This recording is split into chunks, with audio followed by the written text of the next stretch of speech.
Hey, Clara and Aaron, potential, or anybody's watching this. It could be whatever. Okay, those are just asked. We are just currently doing the problem that you're about to see on the screen. I started about 5 minutes late, but literally I've just been walking around as they work on this problem. So I'm going to go over here in just a second. But there is the problem. If you want to do that, pause the video, and we'll go over in a second. All right, now we go.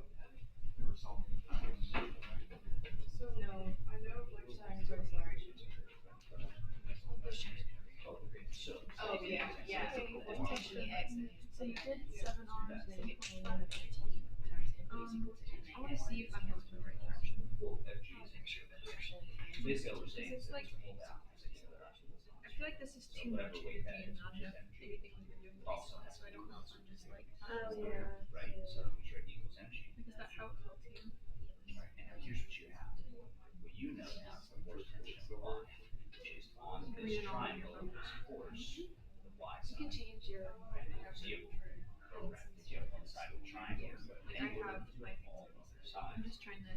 This one, take the pictures, first I'm bit of just the trying to trick see what. with this one, you get that one, and then what you raise that there, I. is a x is going to actually be a c. Velocity. Be sure the radius, make sure I you show know. And I cannot figure out. Did you sell them? I figured I've never died on it, so they take a minute. And in all honesty, like I've done some of these problems. I remember being in high school and then in college, and like I've watched somebody do the problems, and it felt like they were doing a magic trick. And you're like, great, no, awesome. I feel like I get it when you do it, and it's like. Well, that's the thing. The problem is that when I do a problem in class, the thing that you're overlapping is that I'm vocalizing what's in my head, right? I'm saying I'm doing this because of that. The problem is when you go home, that's not an obvious thing, right? So that's why I'm attempting to vocalize it, is so that you go, okay, I need to know that. I need to think of that when he says like I'll try to regularly point out, like, because I see this is the clue that lets me know this. And those are things you really have to key into, because yeah, when you go home and that I'm not there to be like, and we have this, go, where do I go? It feels like, especially the amount of equations. I mean, technically I've only given you 5, but like all of them, it is only 5. I mean, actually, I think it's even arguably less, but it's not important because each one of them sort of like transforms, and then you go like, but which transformation do I need? No, I just have to stick it out with everything on. I just put Yeah, it on a different page. absolutely. Typing everything For me, else. what I would do too is I would like have this great, but also like have like its own page. You know what I mean? That way, if you're at the end of the chapter and you're like, okay, you write all this down on that page, there's the page. Yeah, I mean, it's super weird because like technically this is a new equation. This is a new equation. This one, these are the same ones, sort of. This is just a combination of that one and that one. But so like, and then that's just Newton's second law.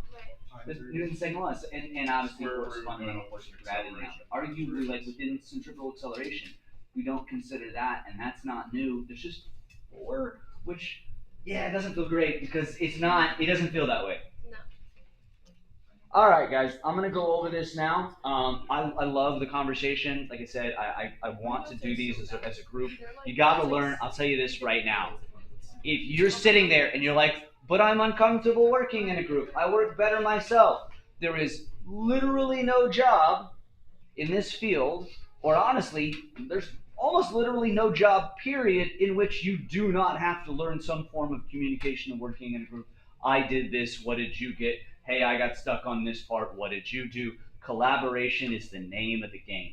And if you're not good at it, you have to find the way. So if you're introverted, I apologize, but I will let you know, introverts, you got to learn certain extroverted tendencies to survive in this world. And it sucks. It's dumb. It's not fair. It's the truth. Okay? But there's certain things that you'd be like, I'm bad at. That's not an excuse. That just means you need practice. So make sure that you're working on that. Yes. 1.17. All right, here we go.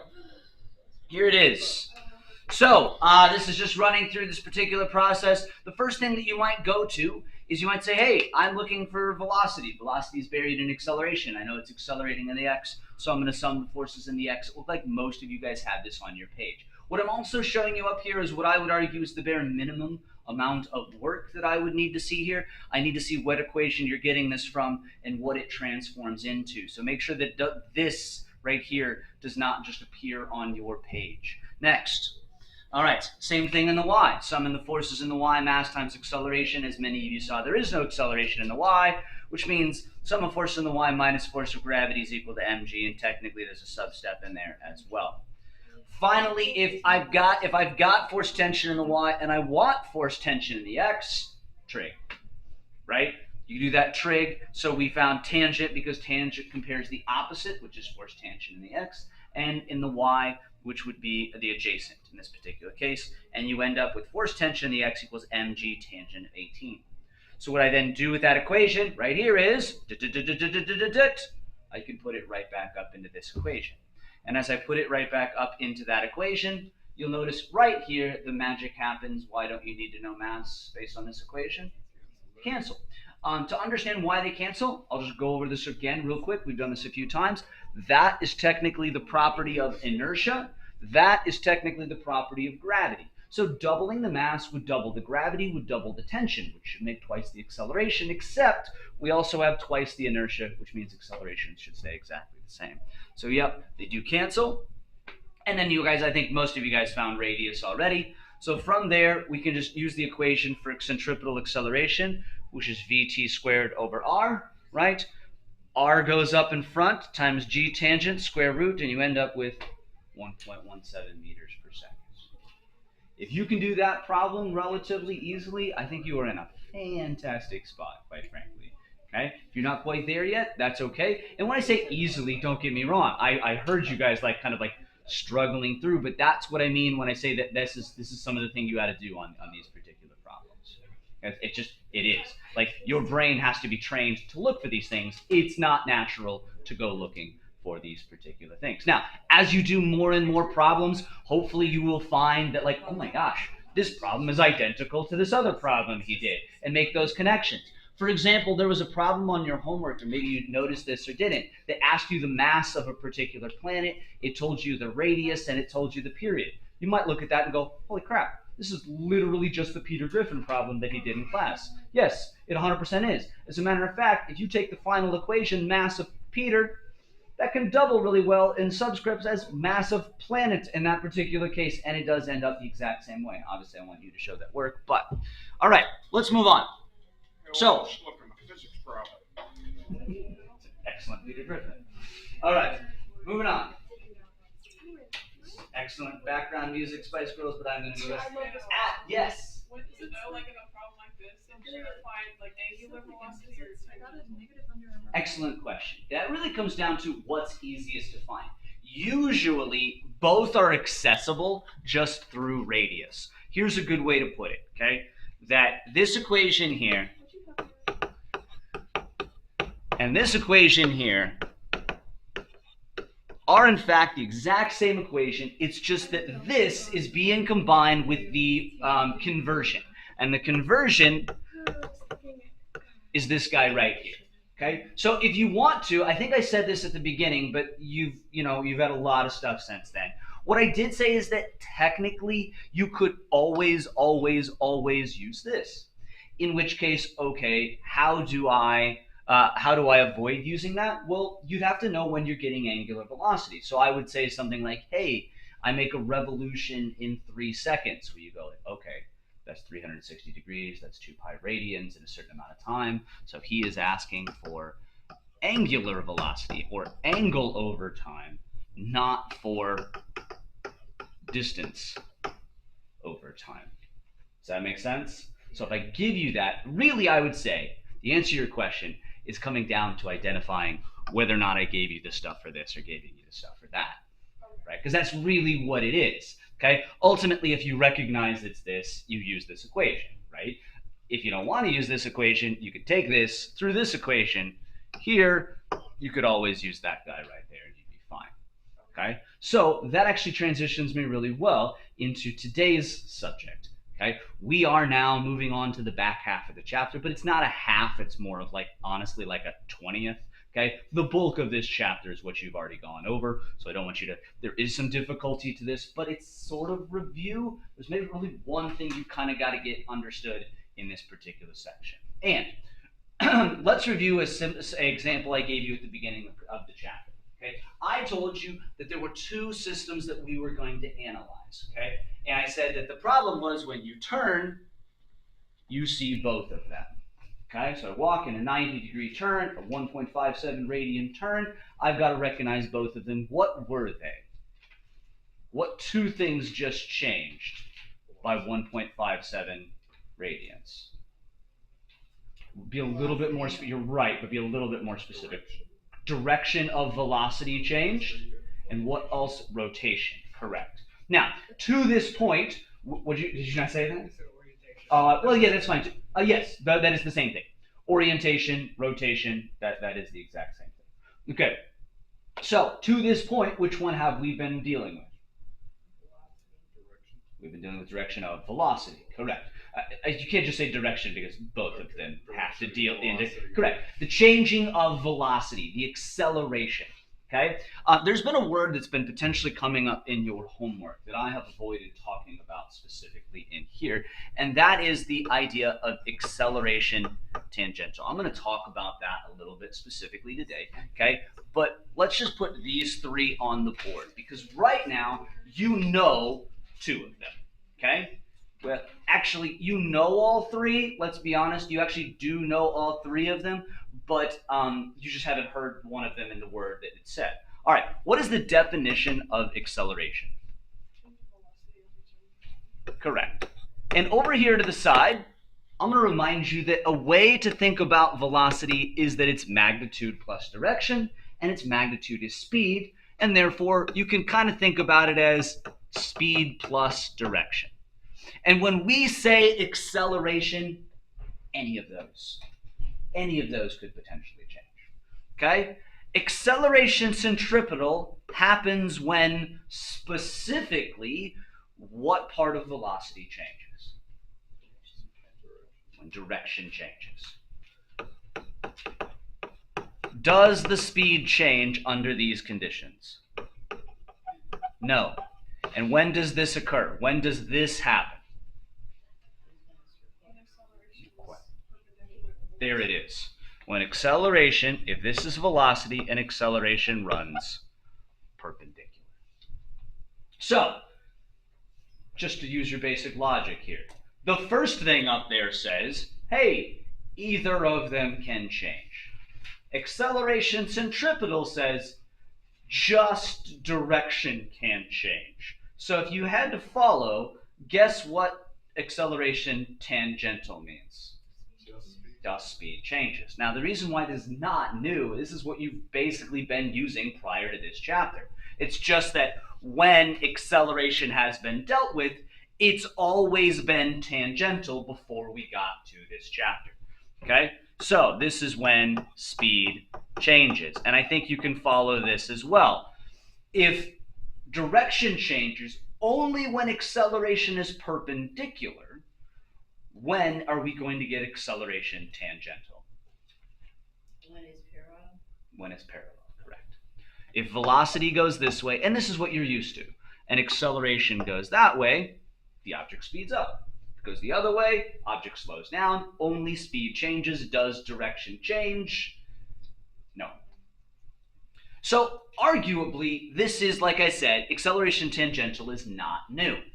What's arguably sort of new is this, sort of, because it's when both possibly change. In other words, all that's going to happen now is this. I say, hey, there's a velocity this way, all right? What occurs if acceleration is that? Well, you'd say, well, that's tangential. It's going to control speed. What happens if acceleration is down? Well, then that's perpendicular, and that's going to control direction. So now what happens if acceleration is at a weird direction, like this? All you need to do is you need to go, all right, just do your basic kind of vector addition here and go, I know that that's this component and this component. So if the vector A the vector A, oops, no, the vector, come on, dummy. The vector, if the vector A is the total acceleration, basically each of these right here are really just its components. The component that is parallel is acceleration tangential, and the one that's perpendicular is acceleration centripetal.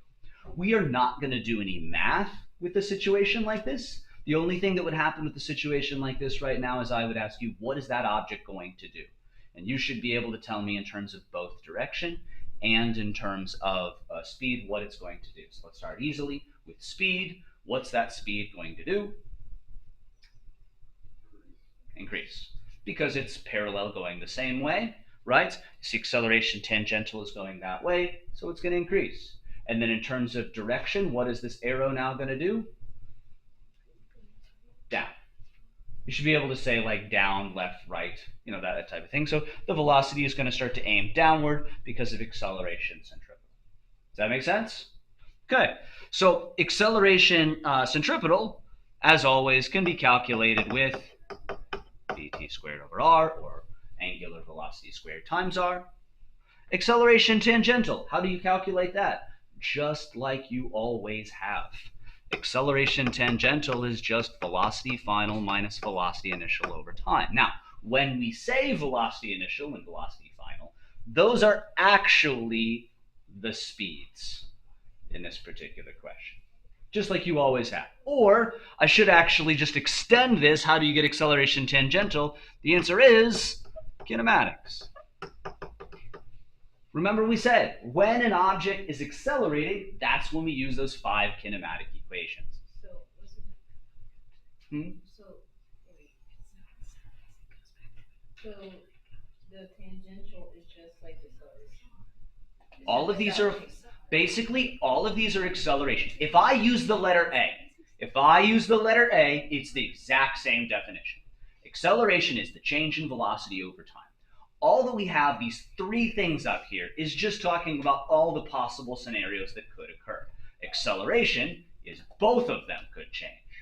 Centripetal is when just direction changes, and tangential is when just speed changes, or the combination therein, right? So for example, okay, if we go back to this example right here, where I said this is tangential, you'll notice I made this as an A, just a standard acceleration. Acceleration is pointing that way, so how much of it's parallel? All of it. So that means all of it is also acceleration tangential. Or if you think about it in terms of components, what is the centripetal component right here? How much of this is perpendicular? 0. All of it's tangential. It's basically this, but that side right there is 0. Yes? So if acceleration is entirely parallel, we call it tangential. If it is entirely perpendicular, oops, that's dumb, we call it centripetal. And if it's acting in both, we have a combination of kind of all 3 of them here, where the total vector is the magnitude of A, the max acceleration. Okay, acceleration tangential is calculated just like it always has been. Centripetal is here, and so what do I do if I need to get A? Trig. You have 2 sides of the triangle, so do Pythagorean theorem. A squared plus B squared equals C squared. Make sense? Like I said, though, we're not going to be worrying about math with this type of situation. Only situations we're going to be worrying about right now and are on the AP test are entirely tangential or entirely centripetal. Now, this brings me to this, a little bit of a review. Okay, when did we use kinematics? I said it just a second ago. What's that? There's an acceleration. What did we use when there wasn't acceleration?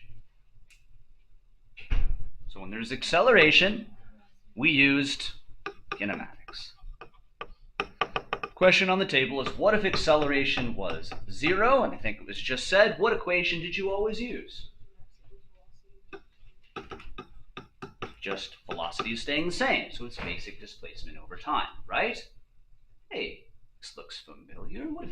What if angular velocity is basically the exact same thing there? So apparently, this would be what occurs when What we have, if you remember, okay, we discussed this in kinematics. We discussed this, which is displacement, and into that we discussed this, which is velocity, and into that we discussed this, which of course is acceleration. Velocity is the change in x over time. Acceleration is the change in velocity over time. We didn't step down into jerk. But what is this? What do we call that? What do we call that, actually? What was its name, if you remember? When I first introduced it, I called it... Correct. Nice. Yeah. And this, of course, was... We're missing a particular space. Guess what space we're missing now? No. Okay, so we have displacement, angular displacement. Velocity, angular velocity. Acceleration. That is the lowercase Greek letter alpha. Due to its proximity to fish, many people oftentimes do. As long as, what I would highly suggest, please feel free to be goofy with it. Whenever you're goofy with something, I always suggest, like, don't get caught on that, though, especially if you want to take the AP test, because that'll mess you up. So be like, fish, angular acceleration. Fish, angular acceleration. Say the right one, say the jokey one, I don't care. As long as, like, if you're joking, but I feel confident that you 100% know that's angular acceleration, I'm going to be cool, okay? If I'm pretty confident you don't, you're going to hear me be annoyingly pedantic, which I regularly am. Now, let's go back to this guy real quick. This had another equation. Angular velocity also had this. 2 pi being a full revolution, right? This one's, of course, great, because if it says something about 1 revolution, you know, the angle's 360 degrees or 2 pi radians, and you really sort of only need one variable. Like if I said, for example, the second hand of the clock. Now, when I say the second hand of the clock, this happens every year. I don't mean first, second, third. I mean the actual one that ticks every second. That's what's called the second hand of the clock. What is the period of the second hand of the clock? It's arguably harder than I think that you originally think, because it's not a second. Please don't say that.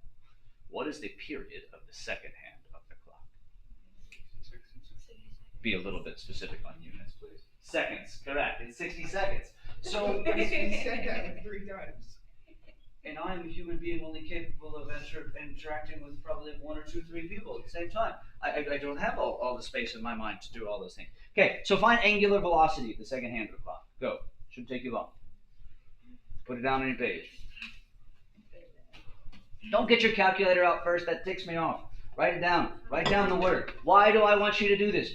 For the billionth time.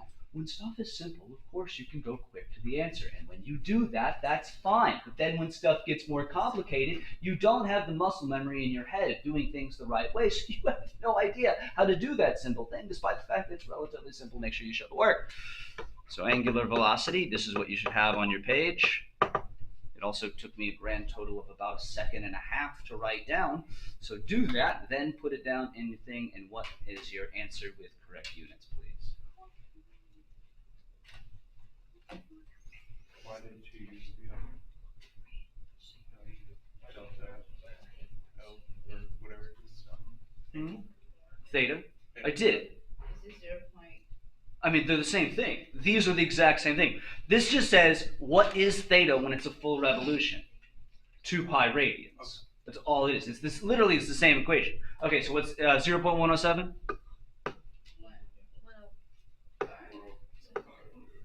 105. Okay, units? All right, here's the deal, though. If I told you that a velocity was 4 meters per second, okay, what does that tell you? What does that mean? If I say 4 meters a second, 1 second. Now, this is the important thing I want you to get out of this and transition. Because again, I know this part's simple. In the first second, it should go 4 meters. In the second second, it should go... No. It's just in that second alone. 4 meters. In the 9th second, it should go 4 meters because the velocity is constant. When the velocity is constant, that's why we use this equation, because it's staying consistent. That's when acceleration is 0, right? If there is an acceleration, what do you have to use? Kinematics. Any ideas where I'm going here? This is also the equation, but what this says is the same thing as that 4 meters per second. What's going to happen? Every second, this is going to go through about 1/10 of a radian, right? Such that in about 10 seconds, it's going to go through 1 radian. In about 20 seconds, it's going to go through about 2 radians. In about 60 seconds, it's going to go through 6.28 radians, yes? Yeah. So that would assume that angular velocity is constant, okay? Which would then imply that this only works when angular acceleration is 0. Let's discuss angular acceleration. If you had to guess, what is its, well, let's go back. What's acceleration's equation? So this only occurs when there's a change in velocity, right? So here there was a velocity, but there was no change in velocity, and thus acceleration was 0. Yes? So if you had to guess, what is angular acceleration's equation?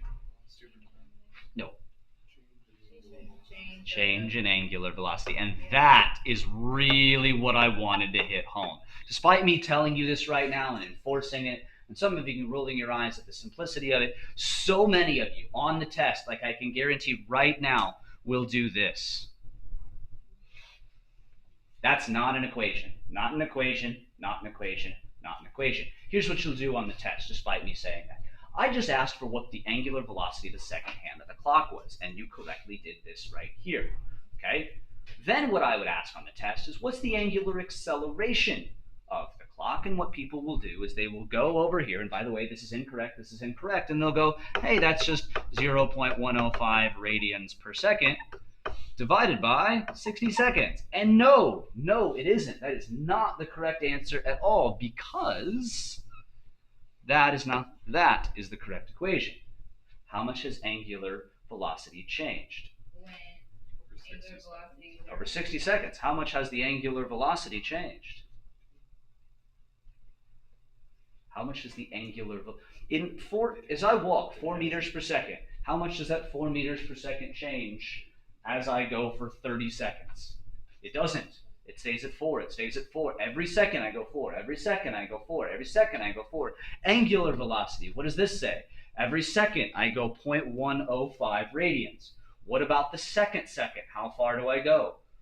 0.105 radians. So how much has my angular velocity changed? 0. It has not changed at all. This is an angular acceleration of 0. Wait, so it's constant when that is 0, but when that is 0, it changes. I don't follow that. So when W, I'm just going Angular, to nope, don't. I won't even let it. I will not. Angular velocity, if you prefer. when the angular velocity is constant, the fish Angular acceleration. acceleration of angular is 0. Correct. But So say this here. If it helps, draw out the analogies. I'm purposely trying to draw these analogies because they're direct. If velocity is constant, what is regular acceleration? Because there is no change. If angular velocity is constant, what's angular acceleration? Because there is no change, right? If you will, remember the change in anything is calculated as how? So if you actually wanted to do the math here, what the correct math was, as opposed to what I just showed a second ago, would be this. The final angular velocity is 0.105 radians per second, minus the initial angular velocity, which is 0.105 radians per second, over 60 seconds. But it doesn't matter how much time, because since there is no change, the angular acceleration is 0. Now, let's give you visuals of this, because it's great to do the math and whatever. I just want to do something. I'm going to show you this thing spinning, and I simply want you to say, is it constant, or is there an angular acceleration or not? Let's start easily. No, obviously there is no angular velocity, and it's not changing. Okay, I'm going to go here. Okay, right now, is there an angular acceleration? No. Is there an angular velocity? Yes. Technically, by the way, if you wanted to get really technical, you'd be right. There is an angular acceleration, because it's very, very, very, very slowly changing. So if you said yes for that particular reason, you're technically right. Although we're going to usually approximate this to be, it's basically constant, right? All right, so what things could I do to get angular acceleration? Well, I did one already. What's the first thing I already did to get angular acceleration? Actually, it was before that. You were right, that is the second one I was going to say. When I started spinning it, right over here. When I started spinning it, that was one, and when I stopped it right here. I've got a video that I queued up here. This guy basically just goes over what I went through, but way too fast, I would argue. So I like his video that he shows basically examples of 6 different spots where there is angular acceleration. Yeah, Weird Al, not Weird Al guy. There are all sorts of objects which can have angular acceleration as the angular velocity of the object changes. A bike tire, a record player. Pay attention. Okay, I didn't like the bike tire one first. Oh, shoot. I didn't like the bike tire that he went first because it doesn't look like it's changing very much. So he's going to give you different examples, but stay focused on one first to see that when you look at the bike tire, stay there for a second. The angular velocity of the object changes. A bike tire, a record player. So you can see that the bike is actually slowing down. What are you doing here? An optical disc, a ceiling fan. You see them start and stop down These here. all have angular Same thing with acceleration. all of these. All of these are not spinning at their normal rate. That would be a constant angular velocity. What about the vector symbol over the angular acceleration? You have not talked about I don't know direction. why that is being so dumb, but and we're not going to worry about that particular part right now. All right, what should its units be? Angular acceleration. Correct. Now, if you'll remember, when I first introduced acceleration, okay, which of course has the units of meters per second squared. It might be a minute since you've done this, but you'll remember that is actually a shortcut. And what I highly suggest that you use to learn it was this is meters per second, meaning if I have an acceleration of 9.8 meters per second squared, what that really means is every 1 second, my velocity changes by 9.8 meters per second, right? Instead of thinking this is 3 variables, think of it as 2. The 2 being every 1 second, the meters per second change by 9.8. Same thing as what I suggest right here, okay? The units, of course, are radians per second squared in short, but it's probably best to start here, such that if I said you have an angular acceleration of 2 radians per second squared, tell me what that means.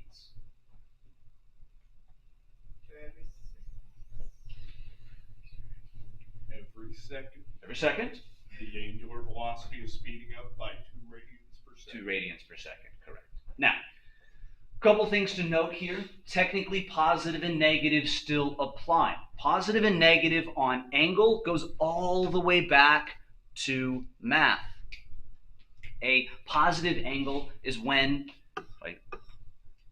it goes counterclockwise, right? That's positive angle. As such, that's positive angular velocity. As such, that is also the direction, if it's going that way and speeding up, that would be positive angular acceleration, okay? Although, similar to kinematics, you can technically decide which way you want to be positive as well, so there's some trick to that. And of course, negative would be if it goes clockwise. Okay? You can't say up, down, left, or right because it does all of those things in both particular examples. You have to say clockwise and counterclockwise. Last thing to point out is this. If acceleration is 0, we use the constant velocity equation. I know I'm saying this for the 1000th time. If there is an acceleration, we use... So if there's no angular acceleration in radians per second squared, then we use the constant angular velocity equation. But if there is an angular acceleration, guess what we have to use? It's not tricky, guys. Change of the angular velocity over change of time. Yeah, angular kinematics. The good news is the equations are exactly the same. The bad news is we have to change all the symbols around. So let's get down the equations, and this is where we'll end for today. The first one. Angular velocity final equals angular velocity initial plus angular acceleration times time. Second one, angular velocity squared equals angular initial squared plus 2 times angular velocity times theta. Be really careful that you're getting these down right. As a matter of fact, I'll once again put up the QR code, so if you want to scan that, you're more than welcome to. The next, delta theta equals angular initial plus angular final, the whole quantity divided by 2 times time. And the final one, and once again, the one that was really annoying to learn in kinematics and is also annoying to learn in angular kinematics, but sadly also the most useful, is angular displacement is equal to angular initial times time plus 1/2 times the angular acceleration times time squared. And right next to those, I'm going to put 2 equations that you know and one that we'll talk more in the future about, and that is this. This was from the definition of the radian, right? What that does is it allows you to go back and forth between the linear counterpart and the rotational one. Then I gave you this. Velocity tangential equals angular velocity times r. Once again, you can go back and forth between the linear velocity and the angular velocity. And finally, the last new equation of the day that we'll talk about a little bit later on is acceleration tangential, and yes, that is tangential correctly, is equal to angular acceleration times r. If you need the QR code, it's right here. I will post the video by the end of the day if you want to watch it again yourself. Oh wait, where's the QR code? Come on, then. Yes. What are you doing? Why are you not putting up the QR code? Oh, there you go. Thanks, guys. That's the video.